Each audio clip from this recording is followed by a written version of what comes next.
राधे राधे, हरे कृष्ण। हिंदू धर्म में वैशाख मास को सबसे पुण्यदायी महीनों में से एक माना जाता है।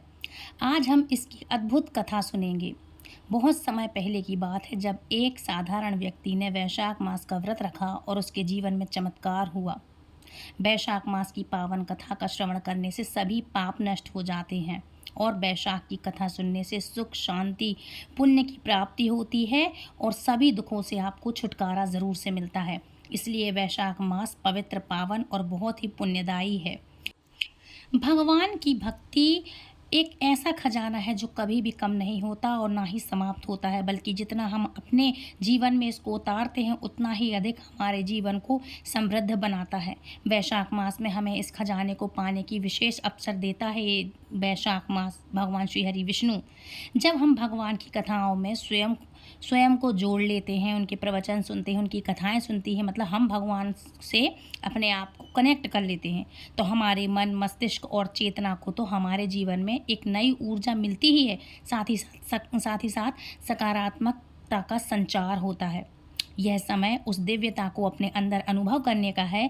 इसलिए इस समय हम वैशाख मास में भगवान श्री हरि से जुड़ी हुई इन सुंदर कथाओं का वर्णन कर रहे हैं, रसपान कर रहे हैं। तो आइए जानते हैं, इस कथा श्रृंखला को आगे बढ़ाते हैं। अध्याय 19, अध्याय 20 और अध्याय 21।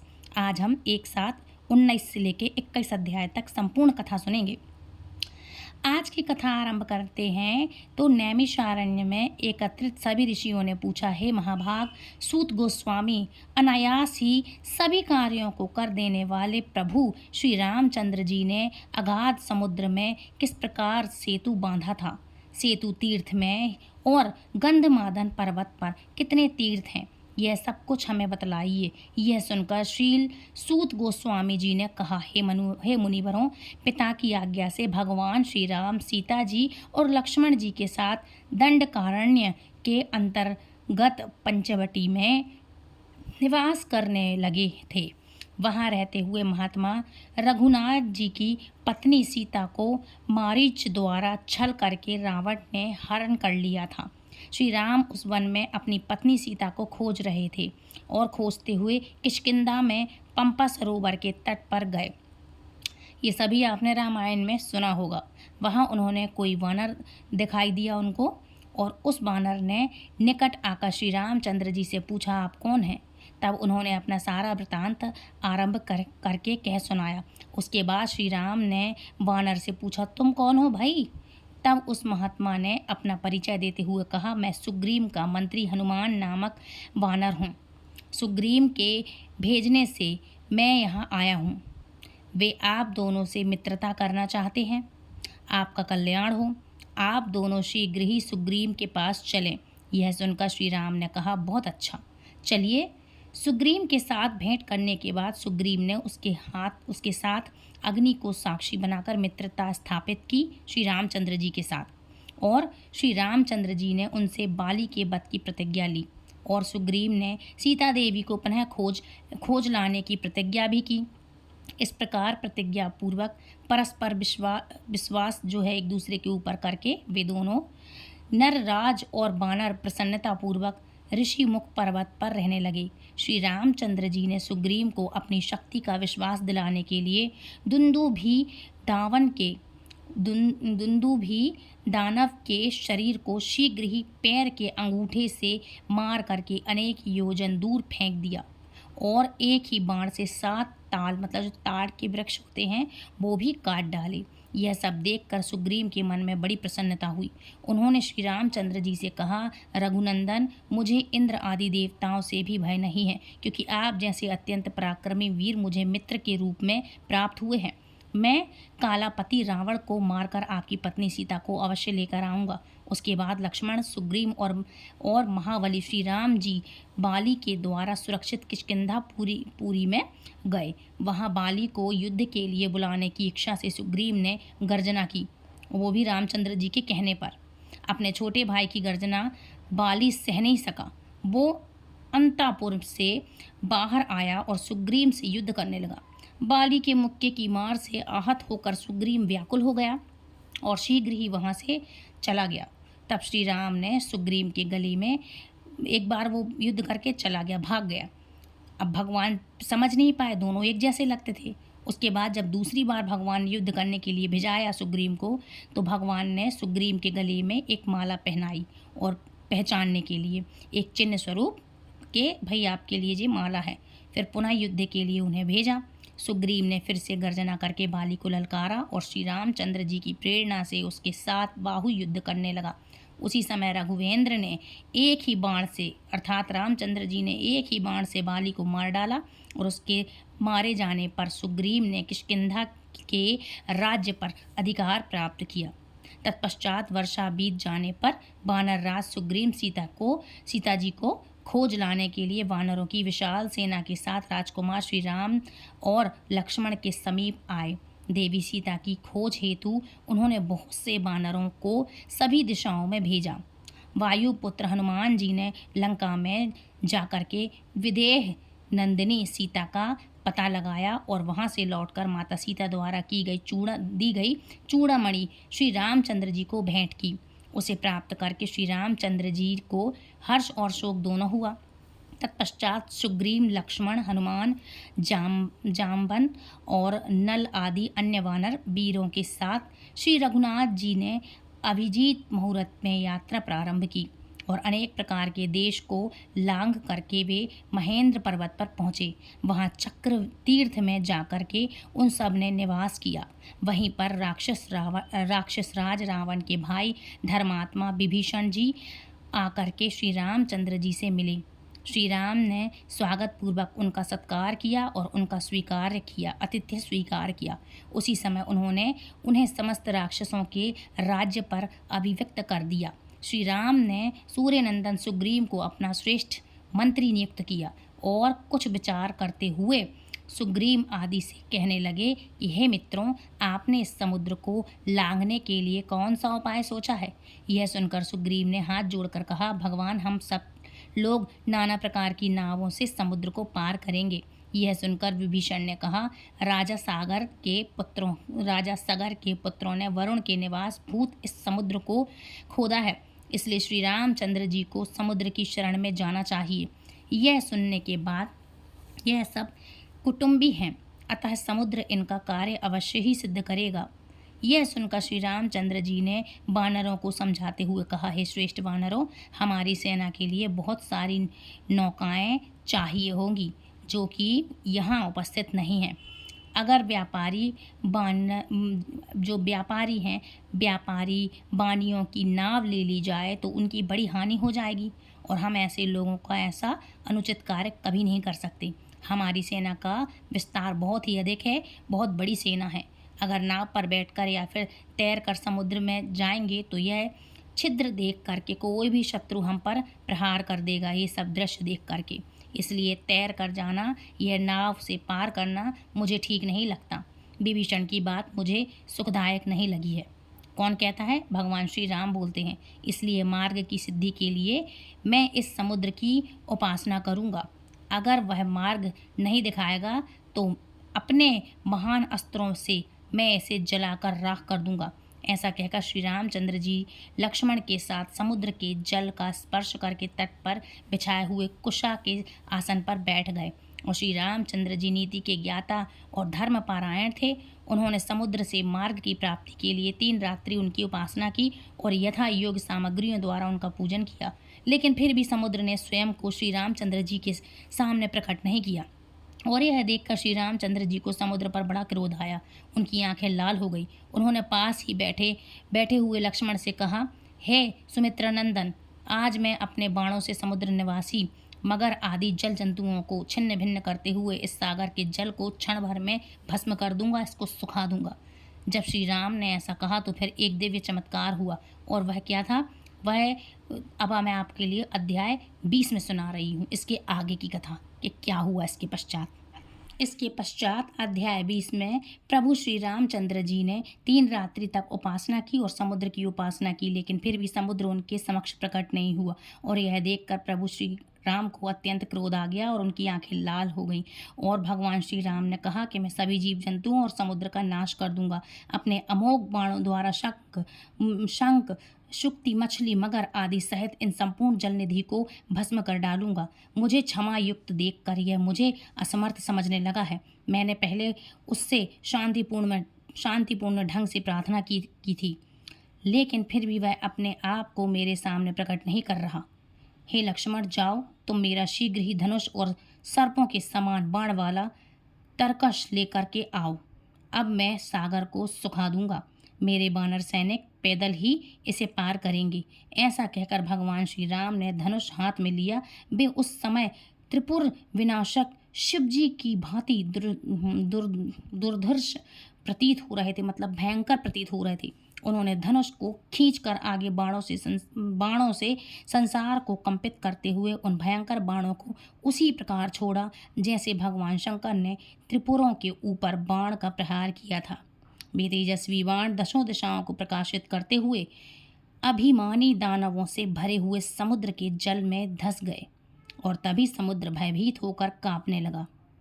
कहीं भी शरण न पाकर पाताल से उठकर हाथ जोड़े हुए मोक्ष के कारण भूत भगवान श्री राम की शरण में आया। उसने सुंदर शब्दों में राघवेंद्र की इस प्रकार स्तुति करना आरंभ किया। समुद्र देवता ने कहा, हे राम, शिरोमणि सीतापति, मैं आपके चरण अरविंदों को नमस्कार करता हूँ, जो अपनी सेवा करने वाले पुरुषों को सुख देने वाले हैं। देववृंद से सेवित आपकी श्री चरण रेणु को मैं प्रणाम करता हूँ, जो गौतम पत्नी अहिल्या को श्राप से मुक्त करने वाली है। हे राम, आप देवताओं को कार्य करने की इच्छा से रघुकुल में अवतरण हुए, मतलब आपका अवतीर्ण हुआ है, आप अवतरित हुए हैं और भक्तों का अभीष्ट सिद्ध करने वाले हैं। मैं आपको नमस्कार करता हूँ। आप आदि अंत रहित मोक्षदायक कल्याण स्वरूप और अपनी महिमा से कभी अचल न होने वाले नारायण हैं। मैं आपको प्रणाम करता हूँ। हे राम, हे महाबाहु, मैं आपकी शरण में आया हूँ, मेरी रक्षा कीजिए। आप अपने क्रोध को शांत कर दीजिए। हे करुणामय, हे करुणालय, मेरे अपराध को क्षमा कीजिए। हे करुणानंदन, मेरे अपराध को क्षमा करें। हे प्रभु, पृथ्वी, वायु, आकाश, जल, अग्नि, इन सबको विधाता ने जिस स्वभाव का बनाया है, वे उसी स्वभाव के अनुसार कार्य करते हैं। मेरा स्वभाव भी अगाधाता है, मतलब अघात है। अगर मैं अघात न हूँ तो यह मेरे लिए धिक्कार की बात होगी। मैं यह सब आपसे सत्य कह रहा हूँ। हे राघवेंद्र, हे प्रभु श्री राम, लोभ, काम, भय और राग से भी मैं वंश परंपरा से प्राप्त हुए अपने गुण का किस प्रकार त्याग करने में समर्थ नहीं हूँ। अतः इस समय आपकी सेना के पार उतरने में मैं आपकी सहायता करूँगा, सर्वथा सुख नहीं जाऊँगा। इसके बाद अगर सेना सहित पार जाने की इच्छा वाले आपकी आज्ञा से मैं सूख जाऊं तो दूसरे लोग भी मुझे धनुष के बल पर ऐसे ही आज्ञा देते रहेंगे। अगर आपकी सेना के उतरने के लिए दूसरा उपाय बताऊं तो हे भगवान, हे श्री राम, आपकी सेना में मैं यहाँ नल नामक वानर मौजूद है। जो आपकी सेना है उसमें एक नल नाम का वानर है। वह बड़े बड़े कारीगरों में माननीय है। महाबली नल साक्षात विश्वकर्मा के पुत्र हैं।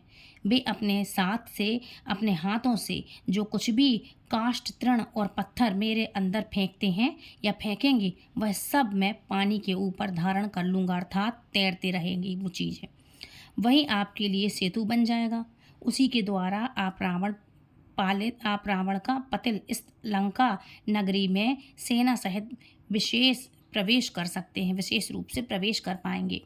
इतना कहकर समुद्र अदृश्य हो गया और तब श्री रामचंद्र जी ने नल से कहा, हे महामते, तुम समुद्र में पुल बनाओ, क्योंकि तुम में यह कार्य करने की शक्ति है।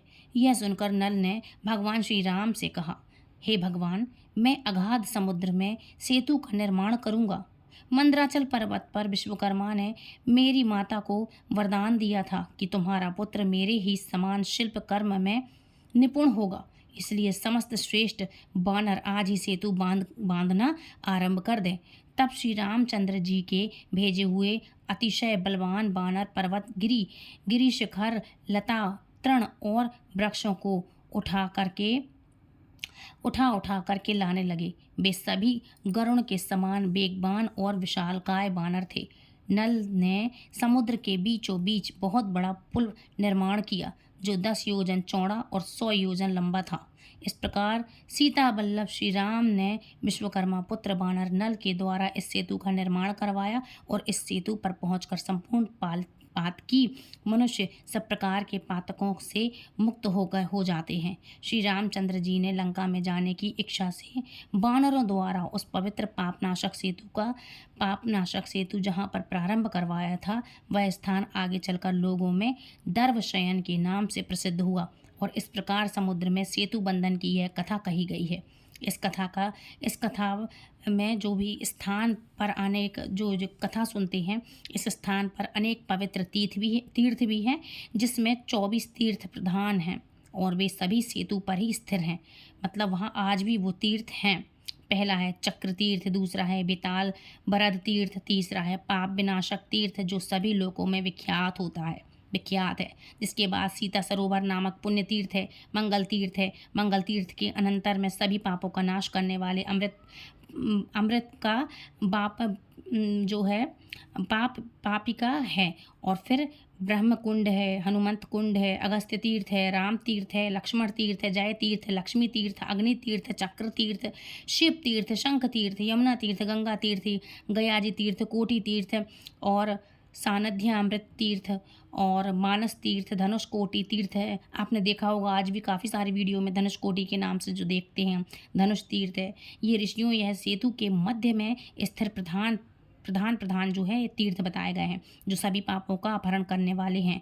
जो भी मनुष्य भक्ति भाव से श्रद्धापूर्वक इस प्रसंग को पढ़ता है, सुनता है, सुनाता है वह अनंत विजय प्राप्त करता है और परलोक में भी उसे पुनर्जन्म का द्वारा से क्लेश मात्र भी नहीं रह जाता और उसको दोबारा जन्म भी नहीं लेना पड़ता, ना दुख होता है। ये थी कथा जो आपके लिए अच्छी लगी होगी शायद अध्याय 20 की। अब बात करते हैं अध्याय 21 की कथा। अब प्रारंभ करते हैं अध्याय 21 की कथा। वैशाख मास अध्याय 21। पूर्व काल में गालव नामक से प्रसिद्ध एक वैष्णव महात्मा रहते थे। वे दक्षिण समुद्र के तट पर आलस्य से थोड़ी दूरी पर फुलग्राम के समीप क्षीण सरोवर के निकट धर्म पुष्करणी नदी के किनारे बड़ी भारी तपस्या कर रहे थे। उनका स्वभाव अत्यंत दयालु था। वे सत्यवादी और जितेंद्रिय थे। उन्होंने आहार का सर्वथा त्याग कर दिया था, अर्थात कुछ खाते नहीं थे। वे सभी प्राणियों को अपने समान देखते हुए विषय में स्पर्धा से रहित होकर के रह रहे थे। हर प्रकार की द्वंद्व उनके मन से दूर हो चुके थे। कुछ वर्षों तक तो वे सूखे पत्ते चबा करके रहे। फिर कुछ समय तक उन्होंने केवल जल का आहार लिया और उसके बाद कुछ वर्षों में वे वायु पीकर रहे। और इस प्रकार उन महामुनि ने बड़ी कठोर तपस्या की। कितने ही वर्षों तक वे बिना कुछ भी खाए पिए, किसी की ओर बिना देखे श्वास लिए और बिना आश्रय के रहते गए। वर्षा ऋतु में आकाश से गिरती हुई पानी की धारा का कष्ट भी सहन करते थे और सर्दी की रात में जल के भीतर खड़े रहते और गर्मी के समय पंच अग्नि सेवन करते हुए भगवान श्री हरि विष्णु के ध्यान में तत्पर रहते, उनके ध्यान में मग्न रहते। भगवान विष्णु के अष्टाक्षर मंत्र यानी ओम नमो नारायणाय इसका जाप करते रहते हैं और हृदय में भगवान विष्णु का ध्यान करते हुए वे महातेजस्वी गालव मुनि तपस्या में संलग्न थे। इस प्रकार कितने ही वर्ष बीत गए और उनकी तपस्या से प्रसन्न होकर भगवान लक्ष्मीपति ने उनको प्रत्यक्ष दर्शन दिए। उस समय भगवान ने अपने हाथों में शंख चक्र गदा इत्यादि धारण करके रखे हुए थे। उनके नेत्र विकसित कमल दल के समान सुंदर थे। उनका तेज कोटि सूर्यों के समान था एवं गरुड़ की पीठ पर वो आरूढ़ थे। उनके सिर पर छत्र था और उसके बाद पार्श्व भाग में डुबाए जा रहे चंबल की शोभा हो रही थी। भगवान अपनी मंद मुस्कान से त्रिभुवन में मन को मोहित कर रहे थे और अपनी दिव्य कांति से दशों दिशाओं को, समस्त पदार्थों को प्रकाशित कर रहे थे। उस समय पीताम्बरधारी भगवान श्री विष्णु को अपने समक्ष खड़ा देखकर महामुनि गालव्य अत्यंत प्रसन्न हुए।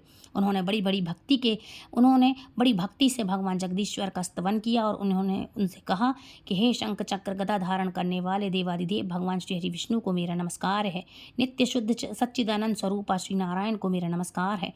भक्तों की पीड़ा का नाश करने वाले हव्य काव्य स्वरूप आप यज्ञ पुरुष को नमस्कार है। जगत की सृष्टि पालन और संहार करने वाले आप ब्रह्मा विष्णु और शिव की त्रिमूर्ति को मेरा नमस्कार है। सर्वव्यापी प्रभु को नमस्कार है। जगत की रचना करने वाले आप लक्ष्मीपति को नमस्कार है। सूर्य और चंद्रमा रूपी नेत्रों वाले आप भगवान को मेरा नमस्कार है। ब्रह्मा आदि देवताओं से वंदित आप भगवान विष्णु को नमस्कार है। बैकुंठ धाम में जिनका निवास है, जो ब्रह्मा जी के पिता हैं, भक्तजनों के दुखों का नाश करने वाले उन अमित पराक्रमी भगवान नारायण को मेरा नमस्कार है। शेषनाग की शैया पर शयन करने वाले आप भगवान को बारंबार मेरा नमस्कार है। इस प्रकार महात्मा गालव्य द्वारा की गई स्तुति से भगवान प्रसन्न हुए। उन्होंने चारों हाथों से खींचकर गालव्य मुनि को अपनी छाती से लगा लिया और उनसे प्रेम पूर्वक कहा, हे गालव्य, मैं तुम्हारी तपस्या और स्तुति से अत्यंत संतुष्ट हूँ। तुम्हें वर देने के लिए मैं आया हूँ। मांगो, जो भी चाहिए मांग सकते हो। यह सुनकर गालव मुनि ने कहा, हे नारायण, रामानाथ पीताम्बर जनार्दन, मैं आपके दर्शन मात्र से ही सर्वाधिक कृतार्थ हो गया हूँ। इससे अधिक दूसरा और मैं वर क्या मांग सकता हूँ। जिन्हें योनि नहीं देख पाते, कर्मठ लोग जिनका दर्शन नहीं कर पाते, और उन्हीं परमात्मा का आज मैं साक्षात्कार दर्शन कर रहा हूँ। इससे अधिक दूसरा वर क्या हो सकता है प्रभु। मैं इतने से ही कृतार्थ हो गया, अर्थात मतलब इतने से ही मैं संतुष्ट हो गया हूँ। हे प्रभु, आपकी युगल चरणारविंदों में मेरी अविचल भक्ति बनी रहे। यह सुनकर भगवान विष्णु ने कहा, हे गालव्य, मुझ में तुम्हारी दृढ़ और निष्काम भक्ति हो। प्रारब्ध के फल स्वरूप इस शरीर का अंत होने पर तुम्हें मेरे स्वरूप की प्राप्ति होगी। तुम इसी पवित्र आश्रम पर निवास करो। यह धर्म पुष्टकारी, पुण्यमय, पाप नाशनी है। इसके किनारे तप करने वाला मनुष्य सिद्धि को प्राप्त करता है। पूर्व काल में धर्मराज ने यहीं पर आकर के दक्षिण समुद्र के तट पर महादेव जी का चिंतन करते हुए तपस्या की थी और इसी कारणवश इस नदी को धर्म पुष्करणी के नाम से प्रसिद्ध किया था। धर्मराज की तपस्या से प्रसन्न होकर शूलपाणी भगवान शिव ने अपनी प्रभा से दशों दिशाओं को प्रकाशित करते हुए प्रकट हुए थे और तब धर्म ने उनकी स्तुति इस प्रकार की थी कि मैं जगत के स्वामी ओमकार स्वरूप ईश्वर को नमस्कार करता हूँ, जो संपूर्ण जगत के आधार, अनंत, अजन्मा और अविनाशी हैं। योगेश्वर, जिनको सदैव प्रणाम करते हैं, उन पुष्टिवर्धक भगवान शिव को मैं प्रणाम करता हूँ, जिनके कंठ में नील चिन्ह है, जो समस्त पशुओं के पालन करने वाले पति हैं। उन भगवान महेश्वर को बार बार नमस्कार है। समस्त पापों का नाश करने वाले भगवान शंकर को मैं नमस्कार करता हूँ। रुद्रदेव को नमस्कार है। सर्पों को प्रश्रय देने वाले शिव को मैं नमस्कार करता हूँ। शिव को नमस्कार है। उत्कृष्ट चित्त वाले प्रचेतना रूप शंभु को नमस्कार है। पुष्टि पालक महेश्वर को नमस्कार है। समस्त क्षेत्र के शरीरों के स्वामी भगवान पंचानंद शिव को नमस्कार है। इस प्रकार स्तुति करने पर लोक कल्याणकारी भगवान शिव प्रकट हुए और उन्होंने कहा, हे महामते, धर्म में तुम्हारे स्त्रोत से प्रसन्न हूँ, मुझसे वर मांगो। तब धर्मात्मा ने कहा, हे पार्वती पते, मैं सदा आपका आवाहन करता रहूँ, आपका वाहन हूँ, मैं सदा आपका वाहन हूँ। यह सुनकर शिव जी ने कहा, धर्म, तुम सदैव मनुष्य से पूजित हो, तुम मेरे वाहन बनो। तुम्हारा सेवन करने वाले मनुष्य की मुझ में सदैव भक्ति बनी रहेगी। और तुमने दक्षिण समुद्र के तट पर जो तीर्थ बनाया है, वह धर्म पुण्यकारी के नाम से, वो धर्म जो है वो पुष्करणी के नाम से, जो आपने सुना होगा, पुष्करणी के नाम से प्रसिद्ध होगा। इस प्रकार धर्म तीर्थ के लिए वर दे करके भगवान शिव वृषभ रूढ़धारी धर्म पर आरूढ़ होकर कैलाश पर्वत पर चले गए। हे महर्षि गालव्य, तुम भी इस धर्म पुष्करणी के किनारे तपस्या करते हुए तब तक निवास करो जब तक कि तुम्हारे शरीर का अंत ना हो जाए। ऐसा कहकर भगवान श्री विष्णु अंतर्ध्यान हो गए और तब मुनि श्रेष्ठ गालव्य धर्म पुष्करणी के तट पर भगवान विष्णु के ध्यान में तत्पर होकर निवास करने लगे। किसी समय माघ मास में शुक्ल पक्ष की एकादशी को उपवास करके उन्होंने रात्रि में जागरण किया और दूसरे दिन द्वादशी को धर्म पुष्करणी के जल में स्नान करके संध्या वंदन पूर्वक सभी कर्मों का अनुष्ठान किया। उसके बाद उन्होंने भगवान विष्णु की स्तुति की और भगवान की स्तुति करते हुए महायोगी कालव्य मुनि धर्म पुष्करणी के तट पर ध्यान मग्न होकर बैठ गए। उसी समय कोई भयंकर राक्षस क्षुधा से पीड़ित होकर गालव्य मुनि को खाने के लिए आया। उसने गालव्य मुनि को बड़े बेग से पकड़ लिया और तब गालव्य मुनि ने शरणागत राक्षस दया सागर भगवान नारायण को बारंबार पुकारते हुए कहा, हे प्रभु मेरी रक्षा कीजिए, रक्षा कीजिए, प्रभु मेरी रक्षा कीजिए। इस प्रकार स्तुति करते हुए प्रार्थना करते हुए अपने भक्त गालव्य मुनि के भय को जानकर चक्रपाणि भगवान विष्णु ने भक्त की रक्षा के लिए अपने चक्र को प्रेरित किया और भगवान द्वारा भेजा हुआ सुदर्शन चक्र वहां पर गति से आया और सुदर्शन चक्र को आया देखकर राक्षस वहां से भागने लगा।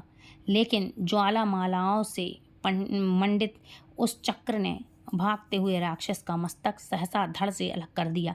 और फिर गालव्य जी ने सुदर्शन चक्र की स्तुति करते हुए कहा, हे संपूर्ण विश्व की रक्षा का व्रत लेने वाले चक्र, तुम्हें नमस्कार है। भगवान नारायण के कर कमलों को विभूषित करने वाले तुम सुदर्शन को नमस्कार है। महान गर्जना करने वाले सुदर्शन तुम युद्ध में असुरों का संहार करने में प्रवीण हो। भक्तों की पीड़ा का नाश करने वाले तुम्हें नमस्कार है।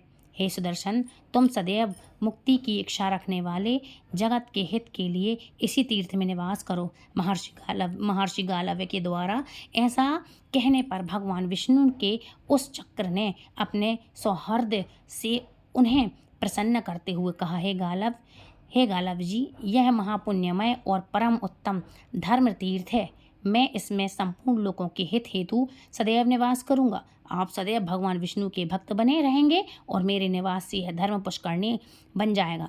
अब चक्र तीर्थ के नाम से प्रसिद्ध होगा और जो भी मनुष्य इस मुक्तिदायक चक्र तीर्थ में निवास करेंगे उनके कुल में उत्पन्न हुए सभी पुरुष पाप रहित होकर के भगवान श्री हरि विष्णु के परम धाम को जाएंगे।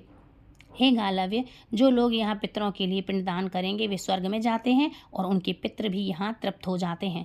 इस प्रकार कहकर भगवान विष्णु का वो चक्र गालव्य मुनि के देखते ही देखते उस पाप नाशनी धर्म पुष्करणी में समा गया और तभी से धर्म तीर्थ की चक्र तीर्थ के नाम से प्रसिद्ध हुई।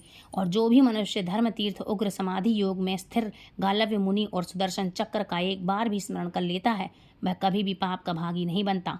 तो ये थी आज की विशेष वैशाख मास की कथा। आई होप आज का वीडियो आपको पसंद आया होगा। वीडियो पसंद आया तो प्लीज़ वीडियो को लाइक शेयर कमेंट करें, चैनल सब्सक्राइब करें और दूसरों को शेयर ज़रूर करें। Please do like share and subscribe. Hare Krishna, Radhe Radhe.